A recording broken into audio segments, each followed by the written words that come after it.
Eu tenho, assim, uma certa birra quando as pessoas falam em discutir a relação. Falei, gente, relação não é para ser discutida, é para ser vivida. Ah, então DR não. DR não é solução. DR não é solução, porque DR, sabe o que acaba? Acaba em uma briga até maior. E, por exemplo, não mais do que 1 hora de conversa. Quando a conversa começa a esquentar um pouco, quando começou a falar da cunhada já, você tá igual a sua irmã, você tá igual não sei quem, assim. A sua mãe. A sua mãe. Você tá falando igualzinho a sua mãe, já tá na hora de parar. Porque já extrapolou, sabe? Já extrapolou o seu lar e foi passar para longe. Então, é a hora que começam a se machucar, né? Então, a gente precisa saber também. Conversar é ótimo, é bom conversar, mas discutir... Você vê que é engraçado? Ninguém fala, vamos conversar a relação. Não, fala discutir a relação. Isso supõe o quê?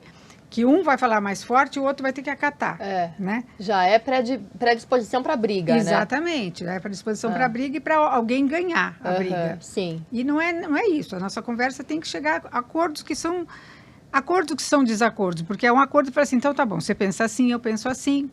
Então, nós não vamos confundir a cabeça dos nossos filhos sobre isso, então vamos escolher quem é que educa nesse aspecto, quem é que educa nesse outro aspecto. É possível fazer isso, então? É possibilíssimo fazer isso. Mas precisa ter um acordo, porque a gente tem 50%, né? 50% de obrigação de educar bem o filho e tudo isso. E às vezes se preparou mais para isso. E o marido nem sempre. E outras coisas do marido também. O marido é homem. Então, assim, eu tenho 3 filhos homens. Então, assim, a parte da hombridade, da masculinidade, ele passa muito melhor do que eu. Sim. Né? Então, a gente também tem que saber fazer essa...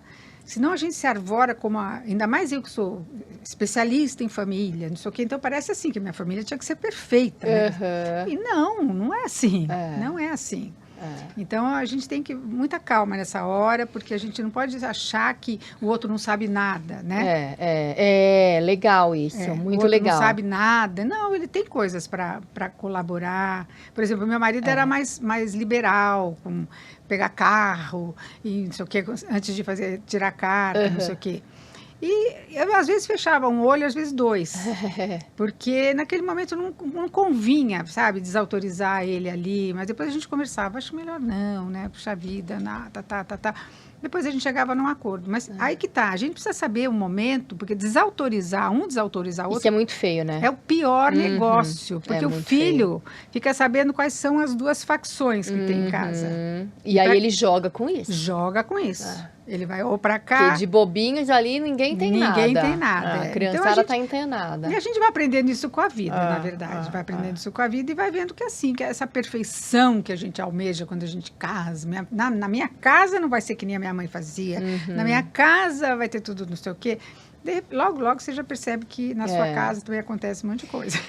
Não, você sabe que meu casamento foi melhorar mesmo quando eu saí desse mundo cor-de-rosa, de novela. Era noveleira, Dorita. Nossa senhora, eu era muito noveleira. E assim, essas coisas muito fantasiadas, né? Muito o mundo ideal, a coisa idealizada, romantizada. Então eu tinha isso, nossa, eu era muito ingênua, imatura, boba, né? E aí foi melhorar mesmo quando eu comecei a comer saco de sal, entendeu? Junto com o meu marido e ver que, poxa, se eu continuasse naquela coisa idealizada, justo o que a gente estava falando antes, de esperar demais da relação, de contar demais com isso, porque justamente eu era tão perfeccionista comigo que, então, eu projetava aquilo no outro e projetava aquilo na nossa relação. Sim. Era o caos, Dorita. Verdade, é o caos. Então, assim, não, o meu marido também tinha várias questões, mas eu tinha as minhas e elas eram sérias, porque era um mundo cor-de-rosa idealizado que não existe. Exato, exatamente. Não existe.